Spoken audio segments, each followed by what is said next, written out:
ఎలక్షన్లు అయిపోయాయి. దాదాపుగా 6 నెలలు దాటింది. 6 నెలలు దాటిన పరిస్థితుల మధ్య మళ్ళీ పార్టీని మనం సమాయత్తం చేసే దిశగా అడుగులు వేస్తూ ఈరోజు అందరం కూడా ఇక్కడ కలుస్తూ ఉన్నాం. ప్రజలందరూ కూడా ఈరోజు నిలదీసే పరిస్థితిలోకి ప్రజలంతా వస్తూ ఉన్నారు. ఏమైనా 15,000 అని చెప్పి చిన్నపిల్లలు అడుగుతూ ఉన్నారు. ఏమైనా 18,000 అని చెప్పి వాళ్ళ అమ్మలు అడుగుతూ ఉన్నారు. ఏమైనా 48,000 అని చెప్పి ఆ అమ్మమ్మలు అడుగుతూ ఉన్నారు. ఏమైంది 36,000 అని చెప్పి చిన్నపిల్లలు ఉద్యోగం కోసం ఎదుగుతూ ఉన్న పిల్లలు అడుగుతూ ఉన్నారు. ఏమైంది 20,000 అని చెప్పి రైతన్నలు అడుగుతూ ఉన్నారు. వీళ్ళకి ఎవ్వరికీ కూడా చంద్రబాబు నాయుడు అనే వ్యక్తి వాళ్ళ పార్టీకి సంబంధించిన క్యాడర్ సమాధానం చెప్పలేని పరిస్థితిలో వాళ్ళ పార్టీ వాళ్ళ పెద్దలు అందరూ కూడా ఏం చేస్తూ ఉన్నారు? Diversion politics. ప్రతిరోజు ప్రతి నెల ఒక టాపిక్ తీసుకొస్తారు. ఏదో ఒక టాపిక్ తీసుకొచ్చి గోబల్స్ ప్రచారంలో భాగంగా ప్రతి ఒక్కడు దాన్ని అందుకుంటారు.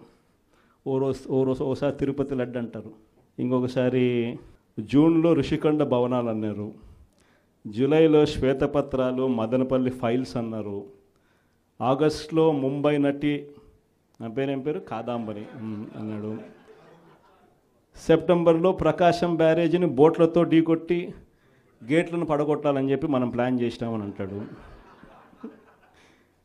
అక్టోబర్లో సరే ఇంకా ఎట్టాగ మీరు అంతా చూశారు, నా కుటుంబాన్ని తీసుకొచ్చినాడు.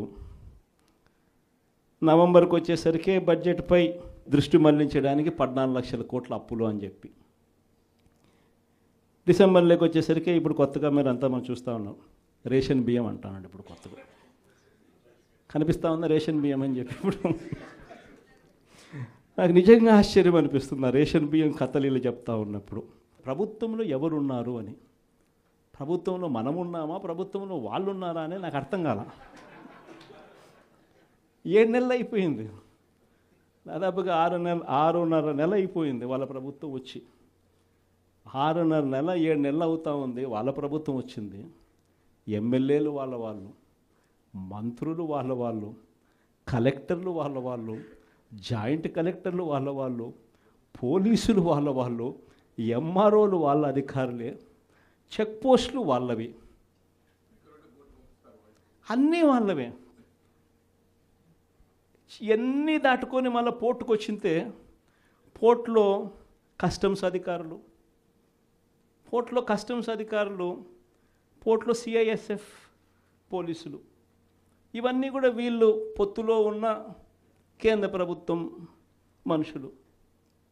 మరి ఇవన్నీ దాటుకొని ఏదైనా మెటీరియల్ బోటులోకి పోగలుగుతుందా? ఆశ్చర్యం ఏమిటంటే ఈయన పోయిన బోటు పక్క బోటే ఫైనాన్స్ మినిస్టర్, ప్రస్తుత ఫైనాన్స్ మినిస్టర్ పయ్యావుల కేశవ్ వాళ్ళ సొంత వియ్యంకుడిది, శ్రీనివాసరావు గారని సొంత వియ్యంకుడిది, పట్టాభి రైస్ ఎక్స్పోర్ట్స్. ఆయన ఎక్స్పోర్ట్ చేస్తున్నాడు పక్కన, అదే పోర్ట్లోనే పక్కన. అడిగిపోడు దీంట్లోకి వచ్చి మాట్లాడతాడు. నాకు ఆశ్చర్యం అనిపించింది, అసలు ఏందిరా నాయన ఇది, ఎవరు ప్రభుత్వంలో ఉన్నాము, ఎవడు చేస్తూ ఉన్నాడు అని చెప్పి. వైఎస్ఆర్సీపీలో మన కార్యకర్తలు మనోళ్ళందరూ వ్యవస్థీకృత నేరాలంట. అసలు వ్యవస్థీకృత నేరాలు చేస్తూ ఉండేది ఎవరు? చేస్తూ ఉండదు వాళ్ళు, చేసింది వాళ్ళు, మన మీద ఏళ్ళెత్తి చూపిస్తూ ఉండరు. నిజంగా ఇవన్నీ చూసినప్పుడే అసలు ఎందుకు జరుగుతూ ఉన్నాయి ఇవన్నీ అని చెప్పి చూస్తే, రైస్ ఎక్స్పోర్ట్స్లో ఆంధ్ర రాష్ట్రం, ధాన్యం ఎక్స్పోర్ట్, బియ్యం ఎక్స్పోర్ట్స్లో ఆంధ్ర రాష్ట్రం నెంబర్ 1గా ఇప్పుడు నుంచి కాదు, దశాబ్దాలుగా మనమే నెంబర్ 1. తెలంగాణ నుంచి బియ్యం మన దగ్గరికే వస్తుంది, ఆంధ్ర నుంచి రైతులు పండించిన బియ్యాన్ని ఇక్కడ నుంచి ఎక్స్పోర్ట్ చేస్తారు. అదే తప్పేం కాదు, ఎప్పటి నుంచో దశాబ్దాలుగా జరుగుతూ ఉంది. ఆంధ్రాలో రైట్ ఎక్స్పోర్ట్స్ నెంబర్ 1. అందులో ఈ పయ్యావుల కేశవ్ వాళ్ళ వియంకుడు, ఈ పట్టాభి రైట్ ఎక్స్పోర్ట్స్, ఈయన ఆంధ్రాలో నెంబర్ 1. ఇది నిజంగా ఇదే కొత్త ఏం కాదు. ఎందుకనంటే ఇది ఎప్పటి నుంచో జరుగుతూ ఉండేది. బియ్యం అనే రైతులు పండిస్తూ ఉన్నారు, రైతులకు గిట్టుబాటు ధర రావాలి, రైతులకు మంచి రేటు రావాలి అని అంటే ఎక్స్ట్రా పండించిందంతా రైతులు ఎక్స్పోర్ట్ చేసుకుంటూ ఉండే సాంప్రదాయం ఎప్పటి నుంచో జరుగుతూ ఉంది, జరుగుతూ ఉంది. అయితే దీన్ని ఎలా ట్విస్ట్ చేస్తూ ఉన్నారు అనేది ఇప్పుడు ఆశ్చర్యం. మన ప్రభుత్వంలో డీలర్ల వ్యవస్థను మనం పక్కన పెట్టి ఇంటి వద్దకే బియ్యం సప్లై కింద మనం MDUs తీసుకొచ్చి, మొబైల్ డిస్పెన్సింగ్ యూనిట్లను తీసుకొచ్చి ఇంటి వద్దకే బియ్యం సప్లై తీసుకుపోయినాం. మొట్టమొదటిసారిగా మనం బియ్యం క్వాలిటీని పెంచినాం. మధ్యస్థు సన్నకార బియ్యం ప్రమోట్ చేసినాం, ఇవ్వడం. స్వర్ణ బియ్యం మీద తీసుకొచ్చి సాటెక్స్ చేసి 800 కోట్ల సంవత్సరానికి అదనపుగా ఖర్చు పెట్టి బియ్యంలో నూకల శాతం తగ్గించి సాటెక్స్ చేసి ప్రజలకు మంచి బియ్యం, తినగలిగిన బియ్యం ఇస్తే వాళ్ళు ఎదురు అమ్ముకునే పరిస్థితి ఉండదు అని చెప్పి దానికి ఫుల్ స్టాప్ పెట్టే కార్యక్రమం చేసింది ఎప్పుడైనా జరిగింది అని అంటే అది ఒక్క వైఎస్ఆర్సీపీ ప్రభుత్వ హయాంలోనే జరిగింది. ఈరోజు వీళ్ళు ఏం చేస్తూ ఉంటారు? ఈరోజు ఒక పద్ధతి ప్రకారం ఫస్ట్ ఇంటి వద్దకే బియ్యం ఆపేసినారు. వాళ్ళకి ఇచ్చే బియ్యం ఇంతకుముందు మనం సాటెక్స్ చేసి మంచి క్వాలిటీ బియ్యం మనం ఇస్తూ ఉంటే, మధ్యస్థు సన్నకార బియ్యం సాటెక్స్ చేసి మనం ఇస్తూ ఉంటే ఈరోజు లేదు. ఈరోజు నిర్వీర్యం చేశారు. చేసి వీళ్ళు ఇవన్నీ చేస్తూ ఉండి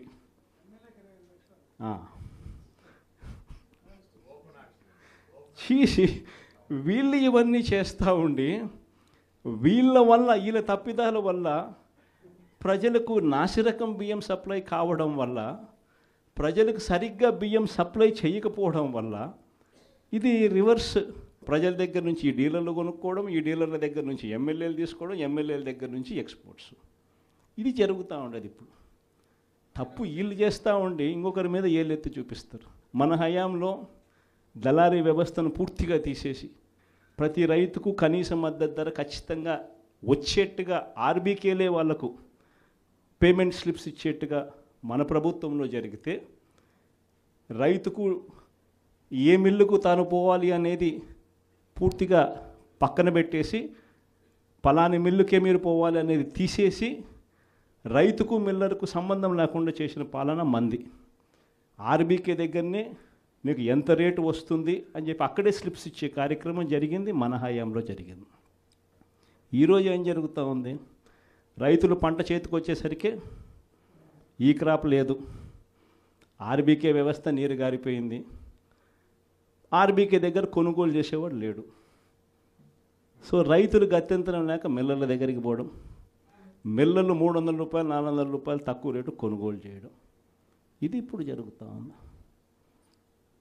అన్ని రకాలుగా సర్వనాశనం చేస్తూ ఉన్న ఈ పరిస్థితుల మధ్య, ఈ డైవర్షన్ పాలిటిక్స్ మధ్య ఈరోజు మనం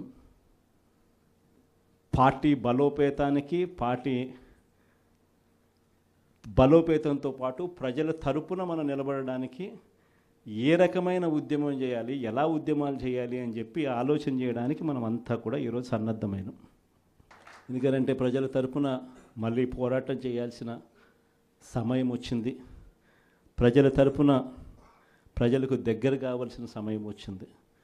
ప్రజలు ఇబ్బందుల్లో ఉన్నప్పుడు మనం ఉన్నాము అన్న భరోసా ప్రజలకు మనం ఇవ్వాలి. ప్రతి అడుగులోనూ వ్యతిరేకతే. ఒకవైపున చేయాల్సిన ఏ మంచి పని జరగలేదు. సూపర్ 6లు లేవు, సూపర్ 7లు లేవు. మరోవైపున వ్యవస్థలన్నీ పూర్తిగా నీరు గారిపోయాయి. విద్యారంగం కానీ, వైద్య రంగం కానీ, వ్యవసాయ రంగం కానీ, డోర్ డెలివరీ కానీ, గవర్నెన్స్ కానీ. మరోవైపున చూస్తే బాధుడే బాధుడు. కరెంటు బిల్లులు ఈరోజు ముట్టుకుంటే ఈ నెల స్టార్ట్ అయింది. ఇంకా మొదటి డోసే 6,000 కోట్ల రూపాయలకు సంబంధించిన మొదటి డోసు ఈరోజు ఇచ్చినాడు ఈ నెల బిల్లులో. నవంబర్ నెల బిల్లు, డిసెంబర్ నెల బిల్లు, ఏ ఇంటికి వెళ్ళి కరెంటు బిల్లు ఎంత అని చెప్పి తేడా అడిగితే ప్రతి ఇంట్లో కూడా తేడా కనిపిస్తుంది. కనీసం 300 రూపాయలు పైన రేట్లు పెరిగినాయి. అది ఈ నెలే. రేపు నెల మరో 9,000 కోట్లు వేస్తున్నాడు. ఆ 9,000 కోట్ల భారం కూడా రేపు నెల బిల్లులో ఇంకా కనిపిస్తుంది. అంటే కరెంటు బిల్లులు ఇంకా షాక్ కొట్టే పరిస్థితిలోకి కరెంటు బిల్లులు వచ్చేస్తున్నాయి. ఒకవైపున బాధుడే బాధుడు. రోడ్ల మీద ట్యాక్స్ అంట. రోడ్ల మీద ట్యాక్స్ అట. ఆశ్చర్య కలిగించే విషయం ఏంటంటే రోడ్లు బాగు చేయడం కోసం రోడ్ల మీద ట్యాక్సులు వేసే కార్యక్రమం నేషనల్ హైవేస్ మీద మనం అంతో ఇంతో చూసినాం, కానీ గ్రామీణ రోడ్ల మీద కూడా రోడ్లు బాగు చేయడం కోసం రోడ్ల మీద ట్యాక్సులు వేసే బాదుడు కార్యక్రమానికి చంద్రబాబు నాయుడు గారు శ్రీకారం చుడతా ఉన్నారు. ఆశ్చర్యం నిజంగా ఏమిటంటే ఆయన హయాంలో మన హయాంలో రెండు తేడా చూస్తే రోడ్ల మీద మనం ఖర్చు పెట్టింది 43,000 కోట్ల చిల్లర అయితే ఆయన హయాంలో ఖర్చు పెట్టింది 27,000 కోట్ల చిల్లర మాత్రమే. అక్కడ కూడా మనమే ఇన్ని సంక్షేమ పథకాలు చేస్తూ కూడా అక్కడ కూడా మనమే ఎక్కువ ఖర్చు పెట్టాం. ఈరోజు చంద్రబాబు నాయుడు గారి హయాంలో సంపద సృష్టి అని అంటే దాని అర్థం బాదుడే బాదుడు. ఇది చంద్రబాబు నాయుడు హయాంలో డెఫినిషన్ సంపద సృష్టికి సంబంధించి. ఒకవైపునేమో మనం కడతా ఉన్న మెడికల్ కాలేజీలు అమ్ముతానంటాడు, మరోవైపున మనం కడతా ఉన్న పోర్టులు, ఎందుకు మీ రామాయపట్నం పోర్టు దశాబ్దాలుగా చూస్తూ ఉన్నాం, ఎవడన్నా పోర్టు కట్టాడా? ఈరోజు ఆ పోర్టు దాదాపుగా పూర్తిగా వస్తూ ఉంది. పోర్టు పూర్తిగా వస్తూ ఉంది. సముద్రంలో నుంచి షిప్ కూడా తీసుకొని రావచ్చు. అప్పుడే మన ఎన్నికల అయిపోయే టయానికే ఒక బర్త అయిపోయింది. ఇప్పుడు దాదాపుగా రెండో బర్త కూడా పూర్తి వస్తూ ఉంది. ఇలాంటి పోర్టులు రాష్ట్రం మొత్తం మీద మనం రాకమునుపు 4 ప్రదేశాలలో 6 పోర్టులు కడతా ఉంటే మన 5 ఏళ్లలోనే మనము మరో 4 పోర్టులు కట్టడానికి శ్రీకారం చుట్టాం. అవన్నీ ఇప్పుడు అమ్ముతాడట చెనిక్కాయలకు బెల్లాలకి. ఈ పోర్టులు కూడా అంతే, ఈ మెడికల్ కాలేజీలు కూడా అంతే. ఇది సంపద సృష్టి అని అంటారు. ఇవన్నీ పోర్టులు ఉంటే ఈ పోర్టుల వల్ల ఉద్యోగాలు వస్తాయి, ఈ పోర్టుల వల్ల రాష్ట్ర ప్రభుత్వానికి అదనపు ఆదాయాలు పెరుగుతాయి. దీన్ని సంపద సృష్టి అంటారు. ఇదే పోర్టు ఈరోజు కట్టడానికి 4,000 కోట్లు అవుతుందని అనుకుంటే ఇదే పోర్టు ఇంకొక 10 ఏళ్లలో ఇదే పోర్టు కట్టడానికి 4,000 కాదు, కావాల్సింది 10,000 కోట్లు కావాల్సి వస్తుంది. అందుకే దీనిని సంపద సృష్టి అని అంటారు. పద్ధతి ప్రకారం అమ్మే కార్యక్రమాలు పెట్టినాడు తన దగ్గర వాళ్ళకందరికీ కూడా. ఇవన్నీ కూడా జరుగుతూ ఉన్నాయి. కాబట్టి మనందరినీ కూడా నేను కోరేది ఏంటంటే అందరూ ఇక పోరు బాట పట్టాల్సిందే. మనం నేను వచ్చి వెలుగొండ ప్రాజెక్ట్ పూర్తి అయిపోయింది. 2 టన్నెళ్లలో నేను ప్రయాణం చేసి ఈ పక్క నుంచి ఆ పక్కకు 2 టన్నెళ్ళు పూర్తి అయిపోయినట్టుగా జాతికి కూడా అంకితం కూడా చేశాం. 2 టన్నెళ్ళు పూర్తి అయిపోయినాయి. నల్లమల సాగర్ ప్రాజెక్టు రిజర్వాయర్ కూడా అయిపోయింది.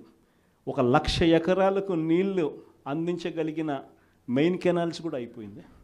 కేవలం మిగిలిపోయింది ఏమిటనంటే R&R కింద డబ్బులు ఇవ్వడం. ఆ R&R కింద ఆ రిజర్వాయర్కి సంబంధించి 1,200 కోట్ల రూపాయలు డబ్బు ఇస్తే నీళ్ళు నింపేసేయచ్చు. అదొక్కటి మాత్రమే ఇప్పుడు చేయాలి అని చెప్పి, ఈ సంవత్సరం చేయాలి అని చెప్పి పోస్ట్పోన్ చేసినాం. ఈ సంవత్సరం చేయాలని అక్టోబర్ లోపల, అంటే జూన్ నుంచి అక్టోబర్ మధ్యలో చేసేసుకొని అక్టోబర్లో నీళ్లు నింపడానికి మనం పూర్తి చేసిన ప్రాజెక్టును ఈ రోజుకి అంతే 52 టీఎంసీలు నీళ్లు పెట్టగలిగిన పరిస్థితి ఉన్న ప్రాజెక్టును, అయిపోయిన ప్రాజెక్టుకు కూడా R&R డబ్బులు ఇవ్వకుండా అది కూడా రైతులకు నీళ్ళు ఇవ్వాలన్న ధ్యాస కూడా లేకుండా పక్కన పెట్టారు.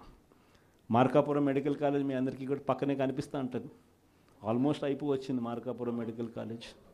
చూస్తే బిల్డింగులు చూస్తే చక్కగా కనిపిస్తాయి. అది ఇప్పుడు అమ్మడానికి సిద్ధమంట. ఆశ్చర్యం నిజంగా ఇలాంటి వాళ్ళని చూస్తూ ఉన్నప్పుడు. ఈ నెల 3 ప్రోగ్రామ్స్ పెట్టినాం. ఈ 13వ తారీఖున రైతులకు సంబంధించిన ప్రధానమైన డిమాండ్ల మీద, మరీ ముఖ్యంగా పెట్టుబడి సహాయం. మా 20,000 ఏమైంది?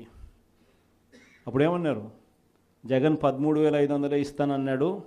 ఆ 13,500లో కూడా 6,000 రూపాయలు PM కిసాన్ అని చెప్పి అన్నారా లేదా? అంటే ఎలాంటి ఇంప్రెషన్ ఇచ్చినారు?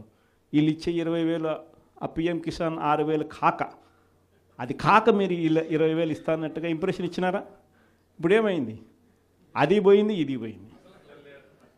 ఎప్పుడేమైంది? అది పోయింది, ఇది పోయింది. ఇది నిలదీసే కార్యక్రమం.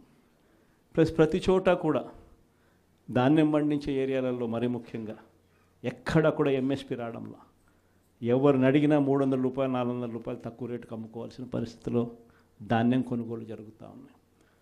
ఎక్కడ కూడా ఉచిత పంటల బీమా, ఇంతకుముందు మన ప్రభుత్వంలో ఈ క్రాప్ చేసి ప్రతి ఒక్క రైతుకు ఉచిత పంటల బీమా అందుబాటులోకి తీసుకొచ్చాం. ఈరోజు ఉచిత పంటల బీమా ఎత్తేసినారు.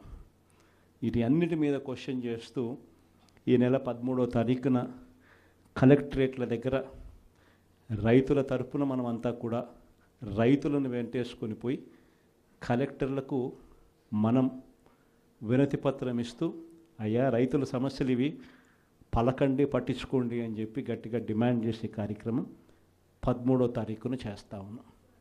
అదే మాదిరిగా 27వ తారీఖున కరెంటు ఛార్జీల మీద బాధుడే బాధుడు. ఎన్నికలప్పుడు ఏమని చెప్పావయ్యా, కరెంటు ఛార్జీలు తగ్గిస్తానన్నావు, అన్నాడా లేదా? బాగా మన యూట్యూబ్లో కూడా నేను నా ట్వీట్లో కూడా పెట్టిన ఆయన అన్న మాటలు. అప్పుడు ఎంత గట్టిగా అన్నాడు, మామూలు గట్టిగా కాదు. నేనున్నా, నేను తగ్గిస్తా,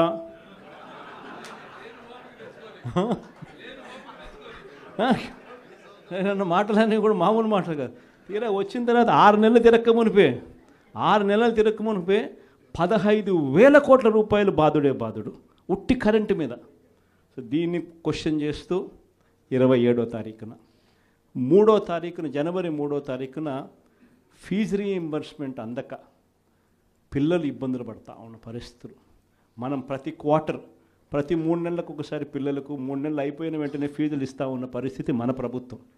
విద్యా దీవెన, వసతి దీవెన క్వార్టర్ అయిపోయిన వెంటనే, 3 నెలలు అయిపోయిన వెంటనే 4వ నెల వెరిఫై చేసి 5వ నెలలో పిల్లల తల్లుల చేతుల్లో డబ్బులు పెట్టి పిల్లలకు విద్యా దీవెన, వసతి దీవెన కింద పూర్తి ఫీజు రీయింబర్స్మెంట్ మనం ఇస్తూ ఉంటే, ఈరోజు ఈ జనవరి వచ్చేసరికి 4 త్రైమాసికాలు, ప్రతి త్రైమాసికం తర్వాత ఇస్తూ ఉన్న మన పాలన 4 త్రైమాసికాలు అయినా కూడా పట్టించుకొని చంద్రబాబు పాలన.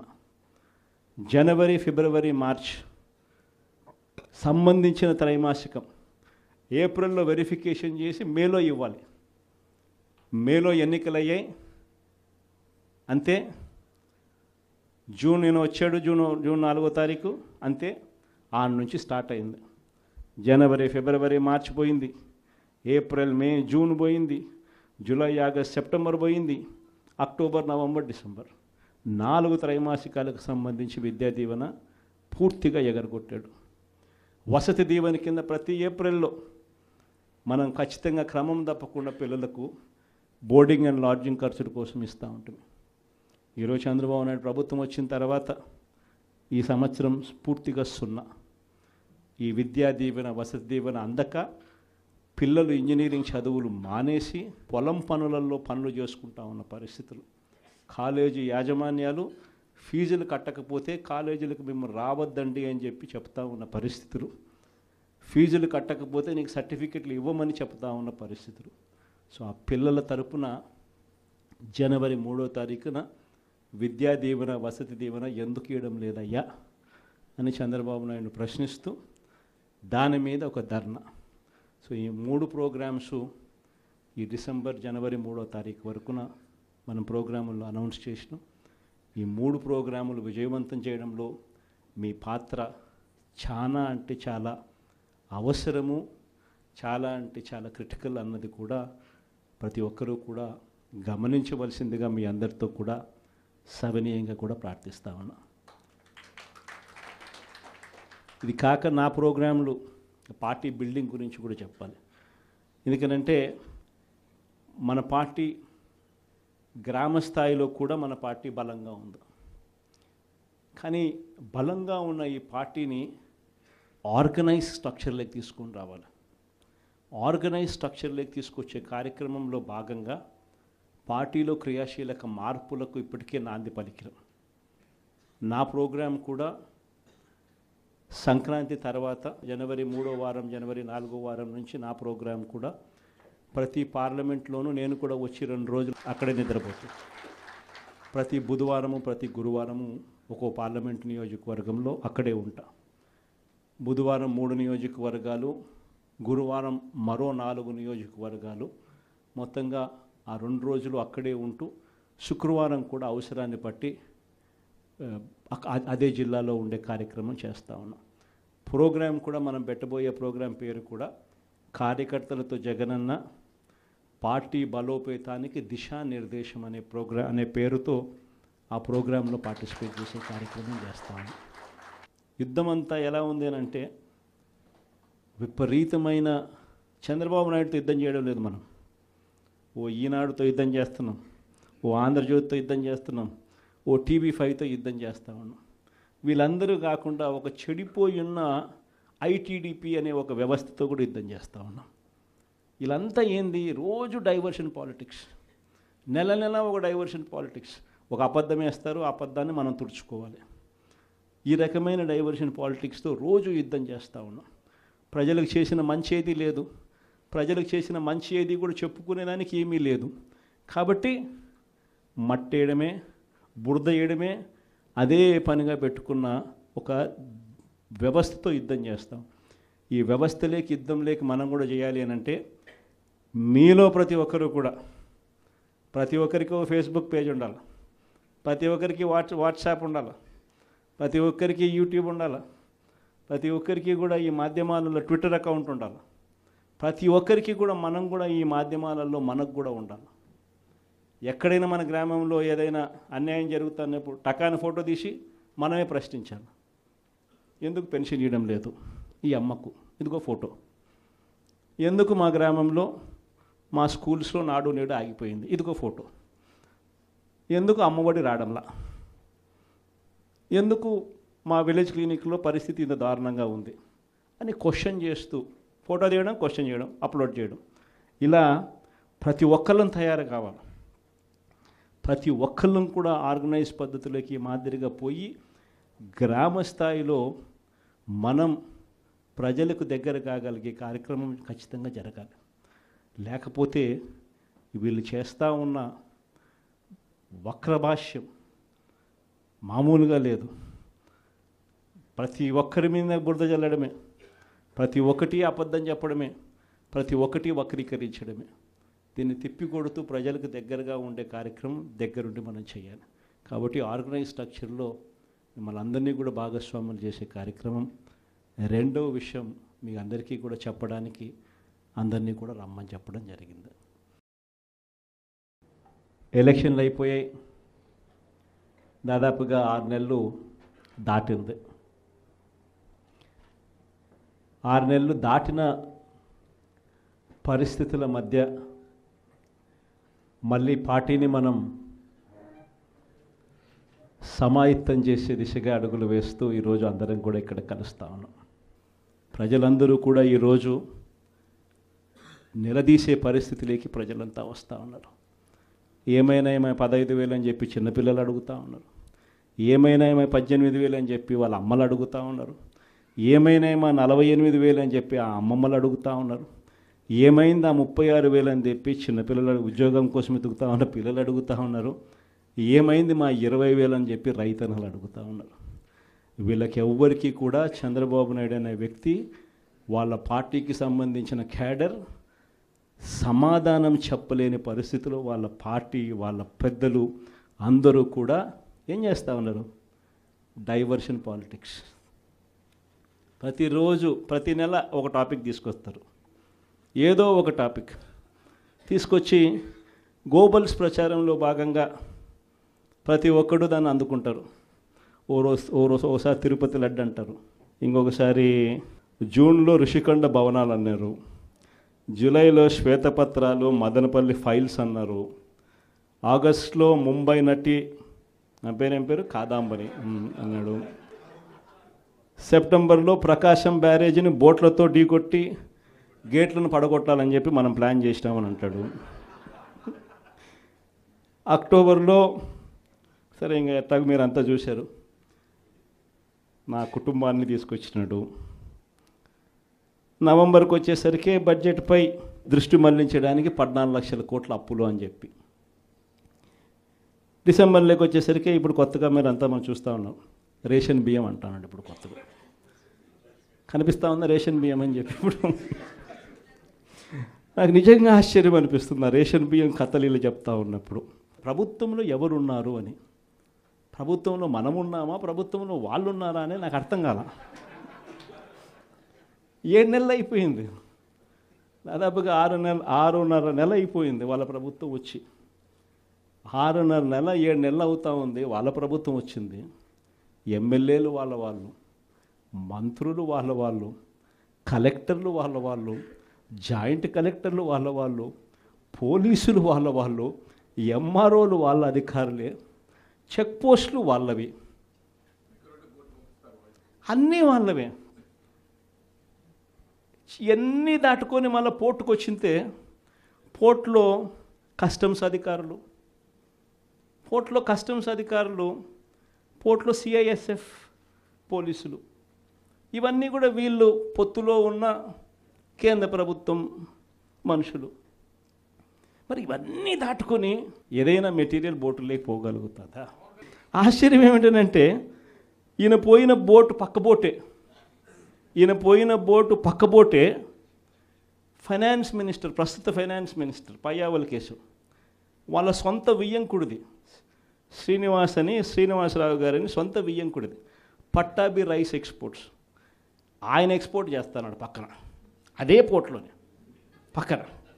అడిగిపోడు దీంట్లోకి వచ్చి మాట్లాడతాడు. నాకు ఆశ్చర్యం అనిపించింది, అసలు ఏందిరా నాయన ఇది, ఎవరు ప్రభుత్వంలో ఉన్నాము, ఎవడు చేస్తూ ఉన్నాడు అని చెప్పి. వైఎస్ఆర్సీపీలో మన కార్యకర్తలు మనోళ్ళందరూ వ్యవస్థీకృత నేరాలంట. అసలు వ్యవస్థీకృత నేరాలు చేస్తూ ఉండేది ఎవరు? చేస్తూ ఉండేది వాళ్ళు, చేసింది వాళ్ళు, మన మీద ఏళ్ళెత్తి చూపిస్తూ ఉండరు. నిజంగా ఇవన్నీ చూసినప్పుడే అసలు ఎందుకు జరుగుతూ ఉన్నాయి ఇవన్నీ అని చెప్పి చూస్తే, రైస్ ఎక్స్పోర్ట్స్లో ఆంధ్ర రాష్ట్రం, ధాన్యం ఎక్స్పోర్ట్, బియ్యం ఎక్స్పోర్ట్స్లో ఆంధ్ర రాష్ట్రం నెంబర్ 1గా ఇప్పుడు నుంచి కాదు, దశాబ్దాలుగా మనమే నెంబర్ 1.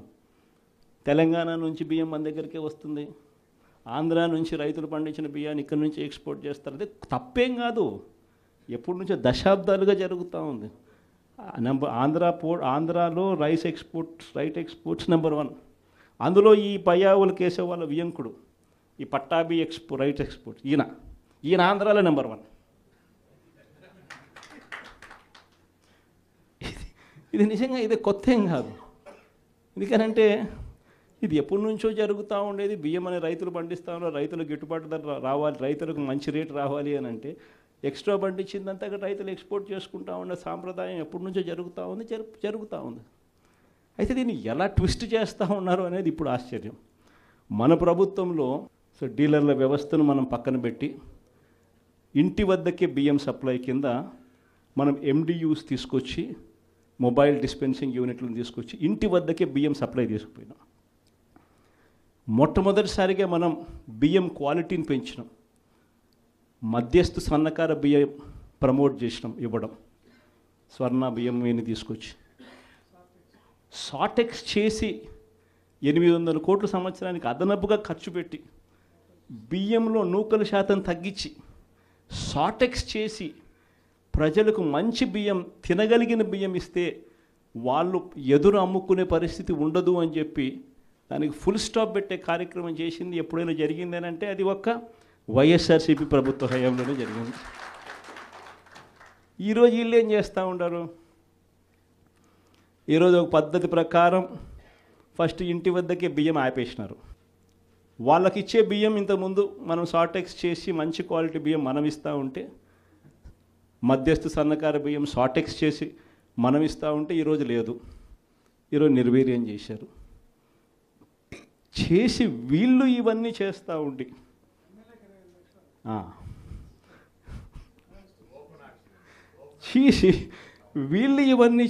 ఉండి వీళ్ళ తప్పిదాల వల్ల ప్రజలకు నాసిరకం బియ్యం సప్లై కావడం వల్ల, ప్రజలకు సరిగ్గా బియ్యం సప్లై చేయకపోవడం వల్ల ఇది రివర్స్.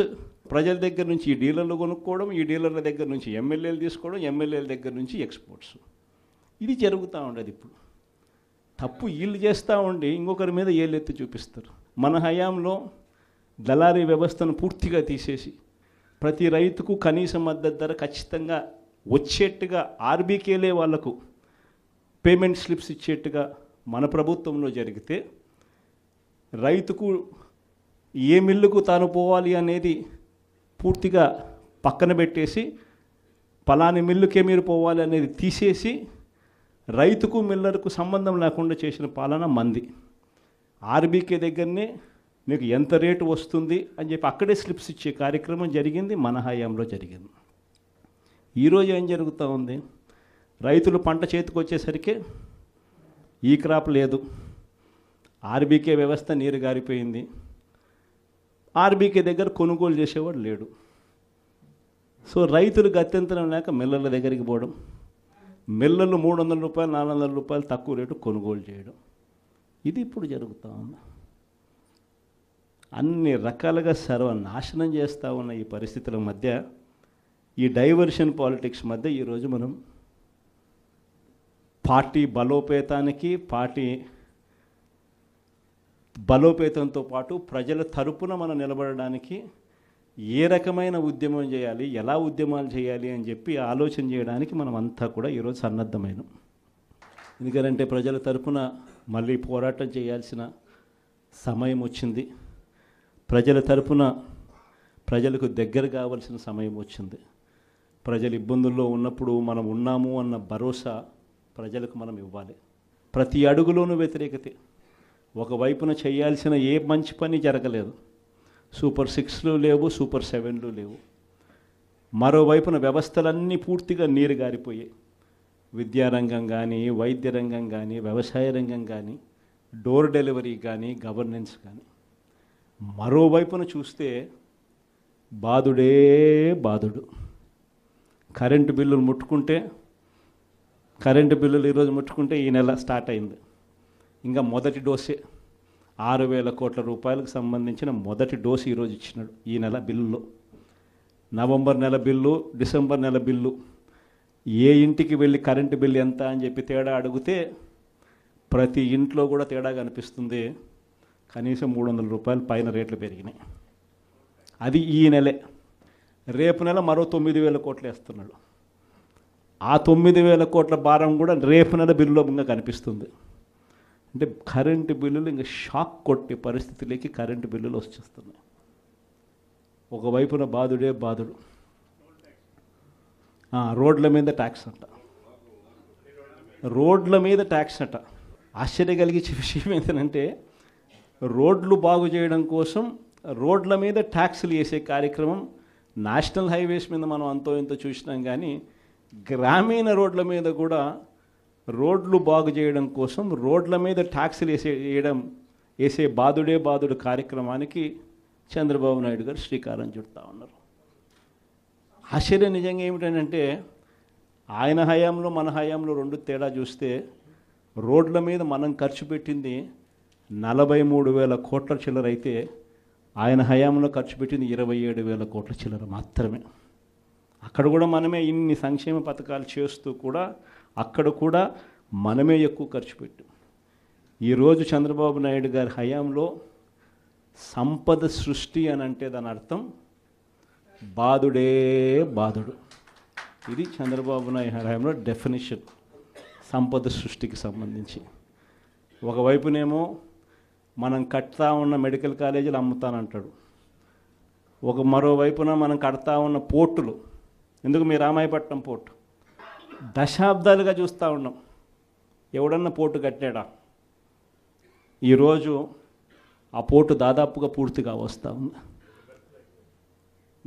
పోర్టు పూర్తిగా వస్తూ ఉంది. సముద్రంలో నుంచి షిప్ కూడా తీసుకొని రావచ్చు. అప్పుడే మన ఎన్నికల అయిపోయే టయానికే ఒక బర్త్ అయిపోయింది. ఇప్పుడు దాదాపుగా రెండో బర్త్ కూడా పూర్తయిపోస్తూ ఉన్నా. ఇలాంటి పోర్టులు రాష్ట్రం మొత్తం మీద మనం రాకమునుపు 4 ప్రదేశాలలో 6 పోర్టులు కడతా ఉంటే, మన 5 ఏళ్లలోనే మనము మరో 4 పోర్టులు కట్టడానికి శ్రీకారం చుట్టాం. అవన్నీ ఇప్పుడు అమ్ముతాడట చెనిక్కాయలకు, బెల్లాలకి. ఈ పోర్టులు కూడా అంతే, ఈ మెడికల్ కాలేజీలు కూడా అంతే. ఇది సంపద సృష్టి అని అంటారు. ఇవన్నీ పోర్ట్లు ఉంటే ఈ పోర్ట్ల వల్ల ఉద్యోగాలు వస్తాయి, ఈ పోర్ట్ల వల్ల రాష్ట్ర ప్రభుత్వానికి అదనపు ఆదాయాలు పెరుగుతాయి. దీన్ని సంపద సృష్టి అంటారు. ఇదే పోర్టు ఈరోజు కట్టడానికి 4,000 కోట్లు అవుతుందని అనుకుంటే, ఇదే పోర్టు ఇంకొక 10 ఏళ్లలో ఇదే పోర్టు కట్టడానికి 4,000 కాదు, కావాల్సింది 10,000 కోట్లు కావాల్సి వస్తుంది. అందుకే దీనిని సంపద సృష్టి అని అంటారు. పద్ధతి ప్రకారం అమ్మే కార్యక్రమాలు పెట్టినాడు తన దగ్గర వాళ్ళకి అందరికీ కూడా. ఇవన్నీ కూడా జరుగుతూ ఉన్నాయి. కాబట్టి మేము మనందరినీ కూడా నేను కోరేది ఏంటంటే, అందరూ ఇక పోరు బాట పట్టాల్సిందే. మనం నేను వెలుగొండ ప్రాజెక్ట్ పూర్తి అయిపోయింది. 2 టన్నులలో నేను ప్రయాణం చేసి ఈ పక్క నుంచి ఆ పక్కకు 2 టన్నులు పూర్తి అయిపోయినట్టుగా జాతికి కూడా అంకితం కూడా చేశాం. 2 టన్నులు పూర్తి అయిపోయినాయి. Nallamala reservoir, Nallamala Sagar project reservoir కూడా అయిపోయింది. 1,00,000 ఎకరాలకు నీళ్లు అందించగలిగిన మెయిన్ కెనాల్స్ కూడా అయిపోయింది. కేవలం మిగిలిపోయింది ఏమిటనంటే R&R కింద డబ్బులు ఇవ్వడం. ఆ R&R కింద ఆ రిజర్వాయర్కి సంబంధించి 1,200 కోట్ల రూపాయలు డబ్బు ఇస్తే నీళ్ళు నింపేసేయచ్చు. అదొక్కటి మాత్రమే ఇప్పుడు చేయాలి అని చెప్పి, ఈ సంవత్సరం చేయాలి అని చెప్పి పోస్ట్పోన్ చేసినాం. ఈ సంవత్సరం చేయాలని అక్టోబర్ లోపల, అంటే జూన్ నుంచి అక్టోబర్ మధ్యలో చేసేసుకొని అక్టోబర్లో నీళ్లు నింపడానికి మనం పూర్తి చేసిన ప్రాజెక్టును ఈ రోజుకి అంతే 52 టీఎంసీలు నీళ్లు పెట్టగలిగిన పరిస్థితి ఉన్న ప్రాజెక్టును, అయిపోయిన ప్రాజెక్టుకు కూడా R&R డబ్బులు ఇవ్వకుండా, అది కూడా రైతులకు నీళ్ళు ఇవ్వాలన్న ధ్యాస కూడా లేకుండా పక్కన పెట్టారు. మార్కాపురం మెడికల్ కాలేజ్ మీ అందరికీ కూడా పక్కనే కనిపిస్తూ ఉంటుంది. ఆల్మోస్ట్ అయిపోవచ్చింది మార్కాపురం మెడికల్ కాలేజ్. చూస్తే బిల్డింగులు చూస్తే చక్కగా కనిపిస్తాయి. అది ఇప్పుడు అమ్మడానికి సిద్ధమంటాం. ఆశ్చర్యం నిజంగా ఇలాంటి వాళ్ళని చూస్తూ ఉన్నప్పుడు. ఈ నెల 3 ప్రోగ్రామ్స్ పెట్టినాం. ఈ 13వ తారీఖున రైతులకు సంబంధించిన ప్రధానమైన డిమాండ్ల మీద, మరీ ముఖ్యంగా పెట్టుబడి సహాయం. మా 20,000 ఏమైంది? అప్పుడేమన్నారు, జగన్ 13,500 ఇస్తానన్నాడు. ఆ 13,500లో కూడా 6,000 రూపాయలు PM కిసాన్ అని చెప్పి అన్నారా లేదా? అంటే ఎలాంటి ఇంప్రెషన్ ఇచ్చినారు? వీళ్ళు ఇచ్చే 20,000 ఆ PM కిసాన్ 6,000 కాక, అది కాక మీరు 20,000 ఇస్తానట్టుగా ఇంప్రెషన్ ఇచ్చినారా?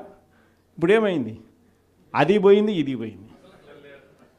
ఎప్పుడేమైంది? అది పోయింది, ఇది పోయింది. ఇది నిలదీసే కార్యక్రమం. ప్లస్ ప్రతి చోట కూడా ధాన్యం పండించే ఏరియాలలో మరీ ముఖ్యంగా ఎక్కడ కూడా MSP రావడంలో, ఎవరిని అడిగినా 300 రూపాయలు 400 రూపాయలు తక్కువ రేటుకు అమ్ముకోవాల్సిన పరిస్థితిలో ధాన్యం కొనుగోలు జరుగుతూ ఉన్నాయి. ఎక్కడ కూడా ఉచిత పంటల బీమా, ఇంతకుముందు మన ప్రభుత్వంలో ఈ క్రాప్ చేసి ప్రతి ఒక్క రైతుకు ఉచిత పంటల బీమా అందుబాటులోకి తీసుకొచ్చాం. ఈరోజు ఉచిత పంటల బీమా ఎత్తేసినారు. వీటి అన్నిటి మీద క్వశ్చన్ చేస్తూ ఈ నెల 13వ తారీఖున కలెక్టరేట్ల దగ్గర రైతుల తరపున మనమంతా కూడా రైతులను వెంటేసుకొని పోయి కలెక్టర్లకు మనం వినతి పత్రం ఇస్తూ, అయ్యా రైతుల సమస్యలు ఇవి, పలకండి, పట్టించుకోండి అని చెప్పి గట్టిగా డిమాండ్ చేసే కార్యక్రమం 13వ తారీఖున చేస్తూ ఉన్నాం. అదే మాదిరిగా 27వ తారీఖున కరెంటు ఛార్జీల మీద బాధుడే బాధుడు. ఎన్నికలప్పుడు ఏమని చెప్పావయ్యా, కరెంటు ఛార్జీలు తగ్గిస్తానన్నావు, అన్నాడా లేదా? బాగా మన యూట్యూబ్లో కూడా నేను నా ట్వీట్లో కూడా పెట్టిన ఆయన అన్న మాటలు. అప్పుడు ఎంత గట్టిగా అన్నాడు, మామూలు గట్టిగా కాదు. నేను తగ్గిస్తా,